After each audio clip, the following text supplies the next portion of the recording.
23 after my baby died. I was told not to cry until Sunday. My hands are not steady tonight. The white flannel is folded on the kitchen table, and I have been pressing it flat for a long time. The kerosene lamp is trimmed low. The clock reads 4:11. The pine floor is cold under my feet, and the bread from yesterday still smells faintly of yeast in the tin. My chest is tight in the same place it was tight on a Wednesday in 1978. I did not know yet, sitting here, whether I would say this aloud. What I am about to tell you, I have never said in 47 years. They told me Sunday. I held on until Sunday. I want to tell you what Sunday cost. My name is Mary, and this is Mary Amish Home. The quiet corner where women like us tell the truth at the hour the rest of the world is asleep. If you carry something you have never set down, stay close. Tap the subscribe so I know you are here, and tell me, in one word, the country your night is happening in. The morning it began, the sleet was hitting the kitchen window in small, hard taps. I was standing at the counter with both hands on the edge of the sink, the way a woman stands when she does not yet trust her knees. My milk had come in heavy in the night. The front of my dress was wet through the apron, and I had not changed it. I could hear Jonas in the next room, breathing the slow breathing of a man who has not slept. The white flannel blanket was folded on the table, the corner I had stitched the night before still smelling of new cotton. The baby had lived 31 hours. A knock came at the door, soft, the way a knock comes when the person on the other side already knows. It was Anna, the bishop's wife, her shawl black with melted sleet. She set down a covered dish on the table beside the flannel without looking at it. She took my hands in both of hers, which were colder than mine. She did not say she was sorry. She said only that the burying would be on the third day, and that the gathered Sunday after would be where the sorrow was carried. Then she sat down across from me, and she waited. In the district I came from, there was a way of grieving that had been kept for longer than anyone could remember. The dead were buried plain and quick, on the third day in a pine box made by the hands of the family, and the wife of the house, if it was her child, was asked to hold her open weeping until the gathered Sunday, when the whole church could carry it with her. It was not done from cruelty. It was done from a belief that sorrow shared in the body of the church was sorrow carried better. They called it Gelassenheit, yieldedness, the giving over of your own time to God's time. His name was Elam. He lived 31 hours. If you have ever been asked to keep a sorrow on a schedule, stay close to me here. I would like to know I am not telling this to an empty room. Tell me in the comments the year you were asked to wait. I will sit with each one. Thursday night, the house went so quiet I could hear the kerosene in the lamp. Jonas slept in the front room with his hand laid across his eyes, the way a man sleeps when sleep is the only thing left to do. I went out to the wash house because my milk was coming in harder, and I did not want him to wake to the sound of me. The basin was cold against my forearms. The tin cup rang once when I set it down. The lamp guttered. I picked up the folded flannel from where I had carried it under my arm, and I pressed it flat against my chest, hard, the way you press on a wound to slow it down.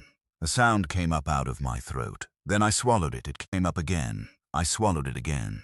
The third time I bit the inside of my cheek until I tasted iron, because the windows of the wash house were thin, and the Yoder farm sat only a pasture away. I remembered him in my arms, 5 pounds 7 ounces.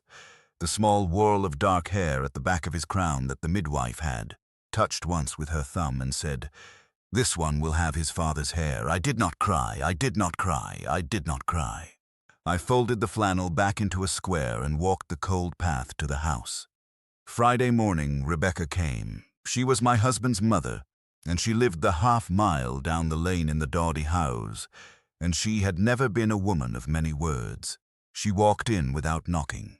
She sat at my table. She took the bowl of potatoes from where I had set it down 2 days before and had not touched, and she peeled them, slow, for nearly 2 hours, without once lifting her eyes to mine.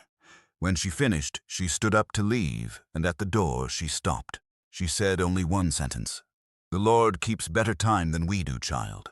And I knew, in the way a daughter knows a thing she has not been told, that she had buried two the same way. in 1949, and again in 1953. Saturday evening, the flannel was still folded on the kitchen table, where I had left it after the wash house. The sky outside the window was going the blue that comes just before full dark. I stood at the glass with my hand flat against it, and I watched Jonas walking out to the barn with the small pine box he had been making in private since Wednesday. He carried it the way a man carries something he does not want anyone to see him carrying. I had not cried. I had one more night. I thought I could make it to Sunday. I almost did. The blue at the window deepened while I stood there. I could hear the barn door slide on its track, the small dry sound of wood against wood, and then nothing. The flannel under my hand on the table was the same temperature as the table.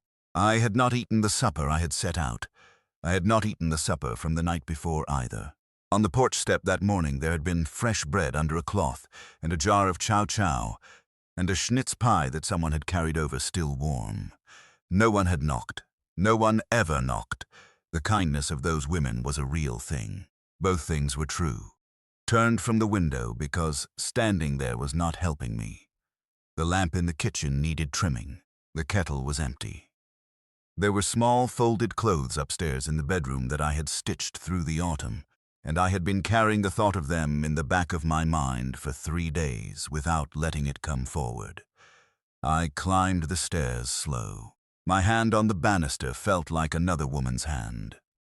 The door to the bedroom was the way I had left it on Wednesday morning, half open, and the cedar chest sat under the window where it had always sat, the brass hinges dull in the last of the light. I knelt down in front of the chest and lifted the lid.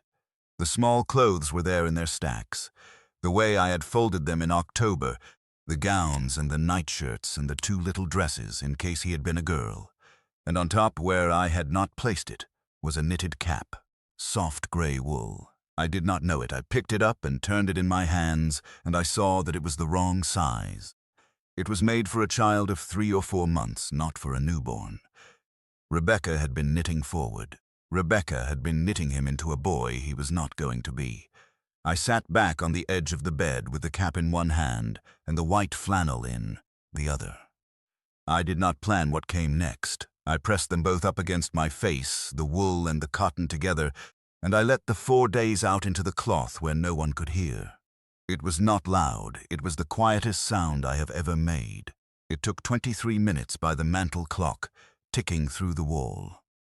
When it was finished, I folded the cap back on top of the clothes and closed the lid of the chest. I went downstairs. I put the kettle on. I want you to understand something. I did not break on Sunday in front of the gathered church. I sang the hymns with the rest of them. I held Anna's hand at the grave. I did not cry. I had already cried the night before into a wrong-sized cap in a room with no one in it. I have never told Jonas. I never told Rebecca, and she has been gone since 1986. The only person in 47 years who has known this is me. And now, the only person who has known this is you. I want you to understand something. I did not break on Sunday in front of the gathered church.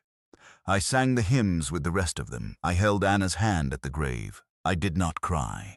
I had already cried the night before into a wrong-sized cap in a room with no one in it.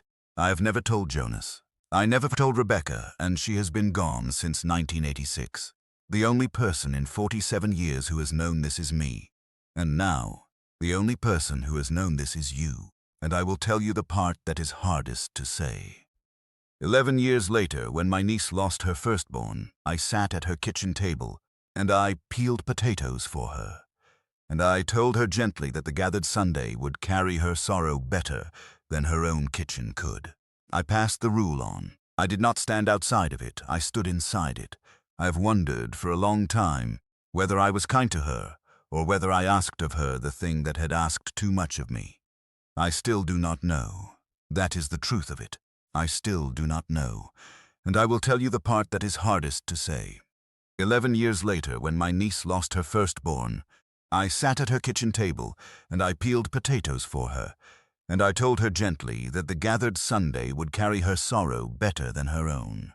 Kitchen could. I passed the rule on. I did not stand outside of it. I stood inside it. I have wondered for a long time whether I was kind to her, or whether I asked of her the thing that had asked too much of me. I still do not know. That is the truth of it. I still do not know, and I will tell you the part that is hardest to say. 11 years later, when my niece lost her firstborn, I sat at her kitchen table, and I peeled potatoes for her, and I told her gently that the gathered Sunday would carry her sorrow better than her own. Kitchen could. I passed the rule on. I did not stand outside of it. I stood inside it. I have wondered for a long time whether I was kind to her or whether I asked of her the thing that had asked too much of me. I still do not know. That is the truth of it. I still do not know. Tea is 4:11 again. The lamp is still low. My hands are still on the white flannel on the kitchen table, and I am 71 winters old. His name was Elam. I held on until Sunday. But Sunday was not where I was saved. Saturday was, and no one ever knew. The kerosene lamp flickered once. The wick had grown a small black crown, and I leaned forward and trimmed it without thinking, because that is what the hands do when the heart has stopped. Behind me, on the dresser, the paper waited. I could feel it the way you feel a person in a room with their back turned. I set down the needle. I smoothed the navy cape across my knees. I stood. I crossed the 3 short steps to the dresser, and I picked up the folded square of butcher paper, and I held it for a long moment before I opened it. My hand did not shake. The paper shook in my hand. I am still not sure how those two things were both true. I unfolded it once. Then again, one line of my mother's careful hand, Eli Stoltzfus, widower, 2 children, Lower Road Farm, no prayer beside it, no warning, no apology. I sat down on the cedar chest at the foot of the bed. The wool of the dress was still warm in my lap from where I had been stitching. I did not cry. That is the part I have never told. I felt, and I want to say this slowly because it is the wound that has stayed, I felt relief. The not knowing had been heavier than the knowing. It was not a thunderclap. It was a kettle being set down. I learned the rest in pieces that week, and none of the pieces came from my mother. A neighbor woman, kind in the way older women are kind when they have carried the same weight, told me by the clothesline. Eli's first wife had died the previous spring, in childbirth. Her name was Rebecca. The baby had not lived either. I learned that my father's family had owed Eli's family a kindness since the barn fire of 1961, when Eli's father had come with 7 men and rebuilt our south wall in 3 days. I learned that the match had been settled in October, a full month before the paper appeared under the sugar tin. I learned all of this between the wet sheets and the wooden pins, with my hands full of cold linen. I learned the rest in pieces that week, and none of the pieces came from my mother, a neighbor woman, kind in the way older women are kind when they have carried the same weight, told me by the clothesline. His first wife had died the previous spring, in childbirth. Her name was Rebecca. The baby had not lived either.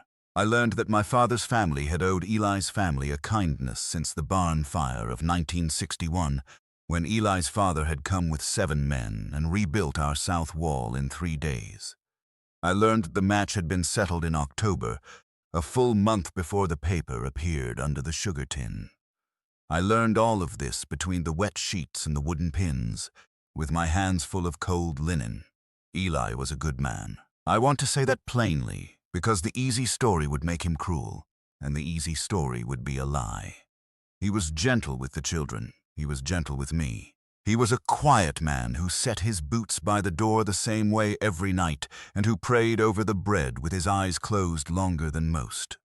And this is the harder sentence. I was given to him the way you give a quilt to a cold house. Because it was needed. Because we had it to give. Both of those things are true. They have always been true. I have spent a long life trying to learn how to hold them in the same hand without dropping one. I want to be honest about one more thing, because I will not have many more nights to say it. When my own daughter came of courting age, I sat with her father in the front room one evening, and we spoke softly of a young man whose family we knew. We did not write a date on a paper. We did not slide anything under a sugar tin. But I will not pretend I did not put my thumb on the scale. I told myself I was only guiding her. I am not certain now that that was the whole truth. The machinery that moved me did not stop with me. I carried a piece of it forward in my own apron pocket, and I did not always know I was carrying it. If there was ever a kindness done for you that you were not allowed to refuse, tell me below. Only the first name, only what you remember. I will sit with each one tonight by the lamp the way an older woman sits with a younger woman who has just been handed something she did not choose. I will read everyone. I promise you that, you sitting wherever you are sitting tonight. If your life was decided in a room you were not in, you are not the only one. You are not weak for having been grateful. You are not wrong for having been grieved. You can be both. Most of us were both. The women who came before you were both, and they did not have the words I am borrowing tonight. So I will lend the words to you, and you can keep them as long as you need them. Final quotable line plus circular callback: I still peel apples in November. I still try every year to make the peel come off in one unbroken curl. It does not anymore. Maybe it never did. Maybe my mother only let me believe it had, because she knew what was coming and she wanted me to have one whole red thing in my hands before the paper went under the tin.